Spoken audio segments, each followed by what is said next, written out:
그런데 이 얘기가 하나 있어요. 오늘 한 현직 검사장이 검찰 내부 게시판 이프로스에 이런 글을 올렸습니다. 최선 평론가님, 저하고 같이 좀 볼게요. 네. 일제치하의 일본 재판관보다 못한 헌법재판소를 보며 문영배 권한대행, 윤 대통령 측의 3분 발언 요청을 허락하지 않았다. 과거 안중근 의사 재판 당시 재판부는 할 말 없다 할 때까지 그때도 경청을 했다. 방어권 보장 이후로 모 정치인에겐 기회도 주지 않았다. 기회 주지 않았었냐? 이 발언. 네. 글쎄요. 정확히는 이영님 춘천지검장인데 이 발언 어떻게 들으셨습니까? 2018년에 김명수 전 대법원장이 이런 발언을 합니다. 재판은 예.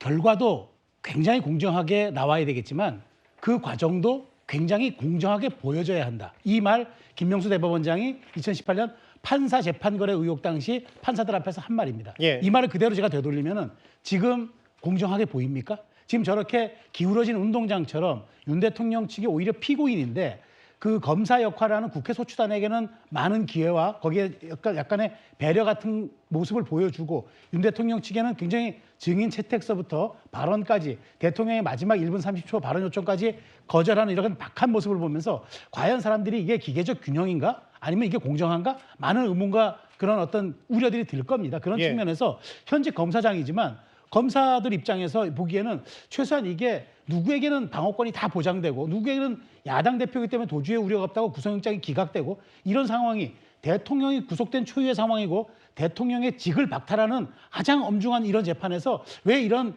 형평성조차 이렇게 우리가 우려를 해야 되는지 이 질문 저는 당연하다고 봅니다. 그러니까 뭐 최근에 영화 뭐 하얼빈도 있었고 굳이 안중근 의사까지 뭐 재판 당시에 당시 일제치하의 일본 사람 재판관도 할 말 없다고 할 때까지 들어줬다 경청했다는 건데 모르겠어요.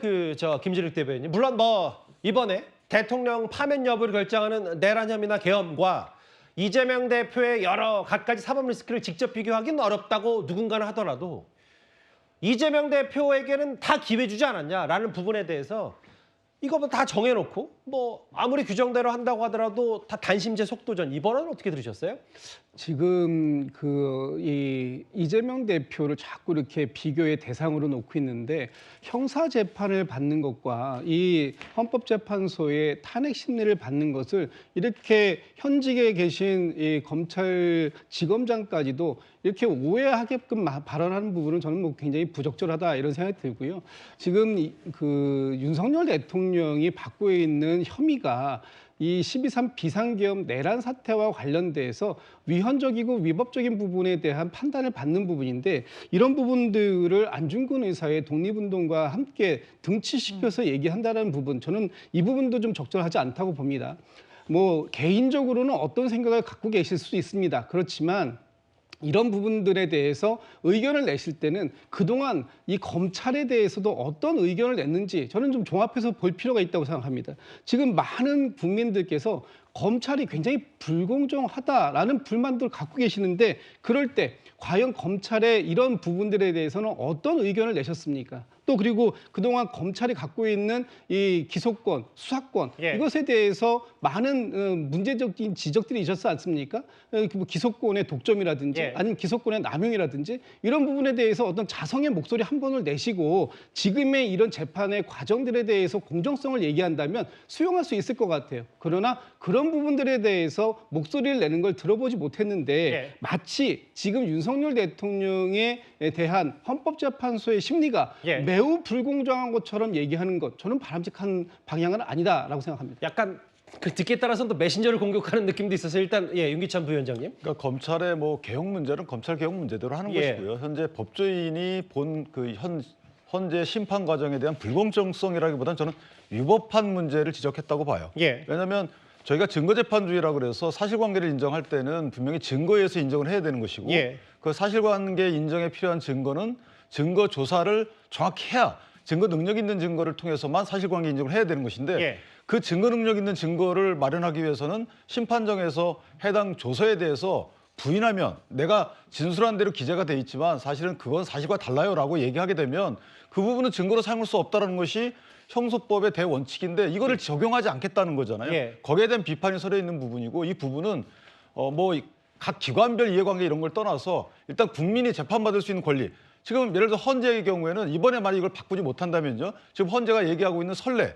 여러 사람도 똑같은 그 기준으로 적용해왔다라는 거죠. 예. 그거가 잘못된 거예요. 그렇다면 일반 국민들도 똑같은 기준으로 이런 헌재 사실 위법적인 헌법 재판을 받을 수밖에 없다는 건데 이번에 고쳐달라는 거죠. 그래서 예. 대통령이기 때문에 특별히 고쳐달라는 것이 아니고 저희 법조인들이 볼 때 물론 시각에 따라 다른 해석이 가능합니다만은 알겠습니다. 제가 볼 때는 헌법재판소가 사실 인정을 하는 그 증거 적용 과정에 있어서 형수법을 위반한 것으로 보인다. 그 점에 대해서 아마 해당 지검장도 그런 배경에서 문제 지적을 한 것이 아닌가 싶어요. 그 윤기찬 부위원장이 말씀하셨던 부분 이거잖아요. 어제도 꽤 논란이었던 헌법재판소가 대통령 탄핵 심판에서 핵심 증인들이 부인한 검찰 조서를 증거로 채택한다. 이걸 재확인했고 이거 윤 대통령 측에 다 불리한 내용 아니냐. 왜 헌법재판소는 뭐 평일을 거쳤다고 하지만 이거를 증거로 채택하냐. 뭐 여러 가지 얘기들이 좀 있었는데 아까 윤기찬 부위원장이 말씀하셔서 제가 말을 좀 덧붙여봤습니다. 현직 검사장 정청래 의원에겐 다 발언 기회 주고 이게 뭐냐라는 취지의 얘기도 그랬었는데요. 국민의힘의 법률위원장인 주진우 의원의 발언도 한번 들어보겠습니다. 역대 최초가 너무 많아요. 그게 제일 문제입니다. 한 달 만에 마은혁 재판관 관련된 재판에 대한 선고기일을 잡는다든지 또 선고 2시간 전에 다시 변론 제기를 한다든지 반대 신문권을 1시간 반으로 제한하고 초시계를 갖다 놓고 한다든지 이런 부분들이 다 역대급 처음 있는 장면이고 헌정사상 최초가 많을수록 어떤 법적인 안정성이 떨어진다고 보거든요. 문영배 이미선 재판관이 4월 18일에 임기가 만료되지 않습니까? 본인 임기에 맞춰서 재판을 서두르는 거 아니냐라는 의심을 사는 것이고 그러니까 주진우 의원 얘기는 이런 것 같아요. 최수정 변호사님. 이게 역대 최초가 너무 많고 속도전 아니냐. 법적 안정성이 떨어진다. 그러니까 비교적 국민의힘이 봤을 때 진보 성향인 문영배 대행, 이미선 재판관 임기 4월 18일에 끝나니까 그 임기 전에 마무리하려고 하는 의도라고 본 것 같아요. 그러니까요. 자, 헌재는 분쟁의 최종 종결자가 돼야 됩니다. 갈등의 출발점이 돼서는 되겠습니까? 그렇다면은 우리가 180일을 줬잖아요. 예. 꼭 180일을 채우라는 건 아니죠. 180일 동안 충분한 심리를 하라는 것 아닙니까? 그러기 위해서는 핵심 관련 증인들 양쪽이 원하면 최대한 불러줘야 되고 예. 들어줘야 되고 그다음에 그 초시계 갖다 놓지 말고 조금 더 더디 가더라도 충분한 심리가 진행되도록 내용을 확보하는 게 중요하지 저렇게 서두는 모습들이 많은 부분들에게 좀 의구심이 되는데 더더군다나 좀 전에 윤 변호사 지적했지만 재판 또는 범죄 수사가 진행 중인 사건 기록 송부할 수 없다라는 게 헌재법 32조에 명시돼 있는데 이걸 위배했다고 지적하니까 아니 우리가 정본 받은 게 아니라 사본 받은 건데 이게 문제가 되겠냐 이렇게 장삼이사도 이렇게 얘기 안 합니다. 그렇기 때문에 헌재라는 최종 불가역적 그런 그 판결을 보여줘야 하는 그런 우리 헌법기관의 최고 해석기관에서 왜 이렇게 최초가 많이 나오고 그다음에 예외도 많이 나오고 이렇게 좀 말하자면 불규칙한 일들이 나오는지 문제 제기하는 것에 대해서 저는 굉장히 동의를 하는 부분이 많습니다. 그러니까 불가역적이라는 건 이게 무슨 되돌릴 수 없기 때문에. 1심, 2심, 3심, 그렇죠. 3심제가 아니라 딱 한 번 대통령의 직에서 내려오게 하느냐 마느냐를 결정하는 거기 그렇습니다. 때문에 네. 되돌릴 수 없는 거기 때문에 좀 더 신중해야 된다. 뭐 이런 부분이겠죠. 마은혁 재판관 한 달 만에 선고기일 지정하고 최근에 1시간도 안 돼서 이 변론 마쳤다. 선고 2시간 전에 변론 제기한 거. 그리고 초시기 동원해서 시간을 제한을 한다. 다음 화면을 볼게요. 장현주 변호사도 한번 저와 같이 좀 화면을 보실까요? 실제로 그 아까 저희 시작 영상에서도 봤듯이 윤 대통령 측 3분만 시간 달라. 약속해서 돌아가라. 혹은 1분 50초만 대리인이 물었으면 좋겠다라고 했고 아까 차기현 변호사와 약간의 언쟁이 붙었던 게 뭐냐면 아니 뭐 내용에 대한 부분들은 이거 증거 채택 관련 없지 않냐라고 했더니 이래서 시간을 규제하라는 것이다. 이게 그 뭐 여당에서 문제 제기하는 것보다 일단 윤 대통령 측에서는 아니 왜 우리한테는 이렇게 박해라고 문제 제기하는 게 정당한 거 아닌지 뭐 이런 지적도 있거든요. 글쎄요, 대통령 측에서는 뭐 헌재가 너무 박하게 하는 것 아니냐라는 주장을 할 수도 있다고 생각은 드는데 이 주장이 타당하려면 지금 헌법재판소에서 뭐 증인심은 과정에서 엄격하게 시간 제한을 하는 것을 만약에 대통령 측에게만 그렇게 정한다라고 한다면 저 주장이 뭐 일부 타당한 부분이 있을 겁니다. 그렇지만 지금 증인심문 과정에서 엄격하게 시간 제한을 두는 것은 국회 측도 마찬가지고 대통령 측도 마찬가지입니다. 이것은 당연히 이 탄핵 심판 절차의 어떤 절차 진행의 효율성이라든지 효력이라든지 신속성이라든지 이런 부분을 고려한 헌법재판관들의 평의에 의해서 결정된 부분이기 때문에 저는 따라야 되는 것 당연하다라고 생각이 들고요. 뭐 주진우 위원장이나 국민의힘에서는 지금 헌재에서 나오는 어떤 모습들이 너무 헌정사상 최초가 많기 때문에 좀 불확실성이 커지는 것 아니냐라는 주장을 하지만 헌정사상 초유의 사태를 일으킨 것이 대통령이기 때문이다라는 것을 생각해 본다면 이 절차에 대해서도 어느 정도 납득할 부분이 있다고 생각합니다. 예. 현직 대통령이 다른 죄도 아니고 내란 수괴 혐의로 지금 구속 기소된 상황이고요. 탄핵에 넘어가서 지금 탄핵 심판까지 받고 있는 상황이고 모든 것이 사상 초유의 상황인 것도 분명해 보입니다. 그런데 헌재가 지금 나오는 절차가 최초이다라는 것만으로 이것이 근거 없다라고 흔들어서는 안 되는 것이고요. 예. 헌법재판관들의 결정은 결국 평이나 내부 규정 그리고 관련 법에 따른 것이기 때문에 이런 법을 따라 결정할 수 있는 권한이 있는 재판관들의 권한을 흔드는 것도 저는 바람직한 모습은 아니다 생각합니다. 특히 근데 이제 화면에 보시듯이 물론 뭐 문영배 재판관이 소장 권한대행이니까 여러 가지 이 시간 조절, 뭐 배분, 증인 채택에 주로 많은 목소리가 있겠지만 그럼에도 특히 윤 대통령 측과 문영배 대행이 많이 맞붙고 있습니다. 지금 어제 7차 변론 기일까지만 해도요. 헌법재판소에 대한 공정성 혹은 답을 정해놓고 속도를 내는 거 아니냐는 여권의 비판. 이 분위기에 정말 오랜만에 국회 기자회견장의 모습을 드러낸 인물이 있습니다. 바로 원희룡 전 국토부 장관입니다. 헌법재판소는 국민의 기본권을 보호하고 국가기관의 분쟁을 해결해서 헌법을 수호하고 국민을 통합하는 기관으로서 존재하고 있습니다. 지금의 헌법재판소는 헌법의 기본 원칙을 피해서 도망다니는 헌법 도망소로 전락하고 있습니다. 의회의 독재도, 재판 독재도 대한민국 헌법은 용납하지 않고 주권자인 국민이 용납하지 않을 것입니다. 탄핵 심판에 있어서 변론 기일, 심리 시간, 그리고 진실을 밝힐 기회를 충분히 보장해야 합니다. 당 안팎에서 조건주자로 분류되는 분들이 조기 대선 가능성 대비해서 활동 중이시거든요. 오늘 회견도 좀 이런 행보로 해석을 해도 무방할까요? 헌법재판소가 예정한 변론 기일이 끝날 수도 있는 그런 시급성 때문에 오늘 나왔습니다. 대통령의 복귀가 이루어지는 것이 가장 우선이라고 생각합니다. 어찌 보면은 여권 중진 의원 그리고 여러 잠룡들 중에 가장 세게 목소리를 낼 수도 있었어요. 그 윤기찬 부위원장님. 이게 헌법재판소의 독재 혹은 헌법재판소를 향해서 헌법 도망소로까지 규정하는 원 전 장관인데 변론 기일, 심리 시간, 특히 이거 공정하다면 대통령이 복귀할 수도 있다. 뭐 이런 표현까지 원 전 장관이 썼습니다. 그러니까 제가 아까 말씀드린 그런 배경화에 있는 것인데 원 장관 입장에서 보면 원 장관도 이제 검사 출신 법조인이잖아요. 본인이 볼 때도 현재 헌법재판소가 사실인정 과정을 보면 위법한 게 아닌가라는 어떤 배경이 있는 것 같고요. 또 하나는 헌재에서는 원칙이 없다는 거죠. 만약에 선입 선출 먼저 계류 중인 사건의 경우에는 제일 우선적으로 재판한다 이게 있든지 아니면 중요도 순서로 한다든가 이게 있든지 근데 그것도 아니고 그냥 그때그때 헌법재판관들이 선택을 해가지고 판단을 한다는 거죠. 마지막으로 헌법 도망소라는 단어를 쓴 부분은 헌법재판소에서는 헌법을 최종적으로 해석을 할 권한이 있는 사람들입니다. 따라서 국회 내에서 분쟁의 소지가 다분한 예를 들어서 대통령 권한대행을 탄핵할 때는 소추의결 정족수가 이게 절반인지 아니면 3분의 2인지에 대해서 정치권에 다툼이 많잖아요. 실제 헌재로 계속돼 왔단 말이죠. 그럼 헌재에서 이걸 먼저 심판을 해줘야지만 이후에 벌어질 수 있는 그러니까 마은혁 재판관 및 정계선 재판관 등이 이게 만약에 임명이 된다 하더라도 마은혁 재판관이 또 정계석 재판관이 임명돼서 관여하고 있죠.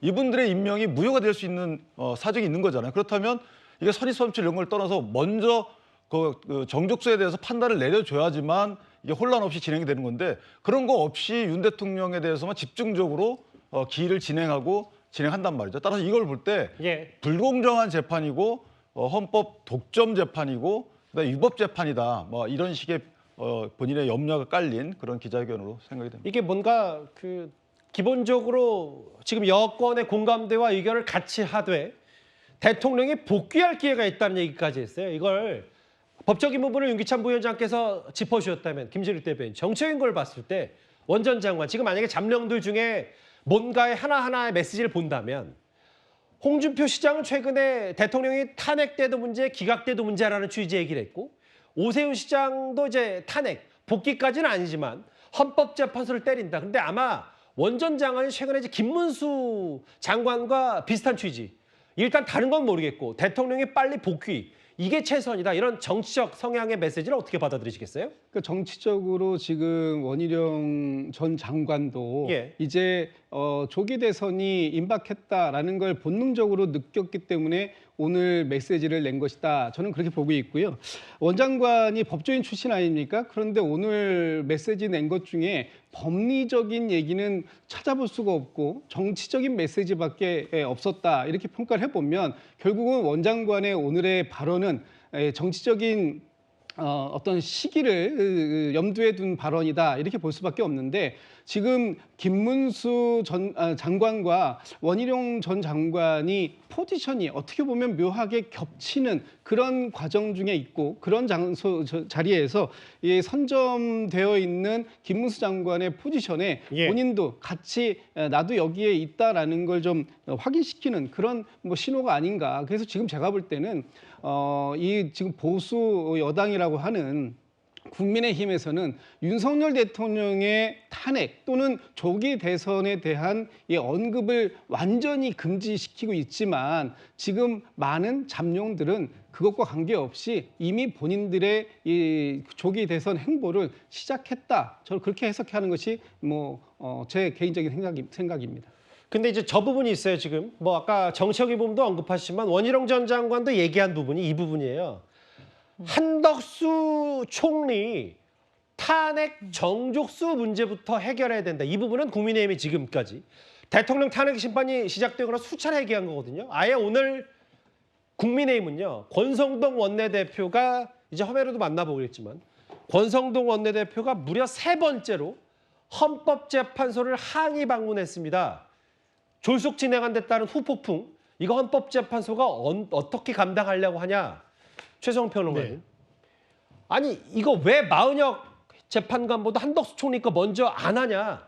이 부분을 수차례 얘기하겠는데 일단 네. 헌법재판소는 전달하겠다. 이런 원론적인 얘기를 하더라고요. 별로 의미가 없어 보이죠. 지금 선입선출 원칙 얘기했잖아요. 예. 한덕수 총리 사건이 훨씬 먼저입니다. 그런데 그걸 안 하고 있어요. 저는 여기에 대해서 제가 좀 지적을 하고 싶은 이야기가 예. 아니 이게 모든 일에는 우선순위라는 게 있고 한덕수 총리에 대해서 이게 151석이 맞는지 200석이 맞는지에 대해서 심판을 내려주고 만약 그 이후에 이거 가부간 결정에 따라서 한덕수 총리가 복귀한다 그러면 최상목 권한대행 문제도 그 다음에 더 불거지는 거예요. 모든 일에 순서가 있는데 이 부분에 대해서는 아무런 변론기를 한 차례 정도 진행하고 아직도 진척되는 기미가 없는 상황에서 대통령 탄핵에만 속도를 낸다 하고 하니까 이렇게 오해를 받는 거죠. 그리고 또 하나 우리가 많이 잊고 있는데 예. 윤 대통령과 이 한덕수 총리 권한대행 문제에 대해서 탄핵 소추안에 형법상 내란죄를 다투지 않고 삭제를 해버렸어요. 예. 자, 이런 경우 그러면 형법상 내란죄가 없는데 죄가 없는데 어떻게 죄 행위를 문제 삼을 수 있습니까? 지금 여기에 대해서 헌재가 우리가 알아서 하겠다고 얘기해놓고 재판이 다 심리가 끝나가는 지금까지도 여기에 대해서 이런 방구 얘기가 없어요. 예. 이런 경우를 과연 받아들일 수 있습니까? 그런 측면에서 권성동 대표가 3번째 방문을 했는데 저는 헌재가 이런 식으로 무슨 그냥 지나가는 말로 또 전달하겠다 할 게 아니라 입장을 내야죠. 내일 전이라도. 예. 근데 이제 장현주 변호사님 이 부분이에요. 모르겠어요. 지금 대통령의 파면 여부, 탄핵 인용 기각 여부가 워낙 중차대한 문제니까 그것부터 먼저 시급하게 하는 게 국정 안정이다. 근데 모르겠습니다. 법적인 게 워낙 절차와 공정. 아까 최수영 평론가 말을 굳이 빗대자면 공정하게 보이는 것도 중요하다고 했다면 이거 나중에 대통령 파면 여부 다 결정하고 나서 한덕수 총리 건 그때 가서 정족수 문제 151명이 맞는지 200명이 맞는지 그때 가서 그거 해보면 도대체 무슨 소용이냐 이런 지적이 있거든요. 그렇죠. 일단 헌법재판소에서는 대통령의 탄핵 심판에 대해서 우선순위로 하겠다라는 기조는 계속해서 유지하는 것 같습니다. 이 부분에 대해서는 많은 국민들이 납득하실 거라고 저는 생각해요. 다른 사건도 아니고 현직 대통령에 대한 탄핵 심판 절차이고 지금 직무가 정지되어 있는 상황이기 때문에 국가적인 불확실성 이런 부분들을 수습하기 위해서라도 당연히 대통령에 대한 탄핵 심판 절차는 빠르게 매듭짓고 결론이 나야 된다라는 점에는 많은 국민들이 동의하실 거라고 생각합니다.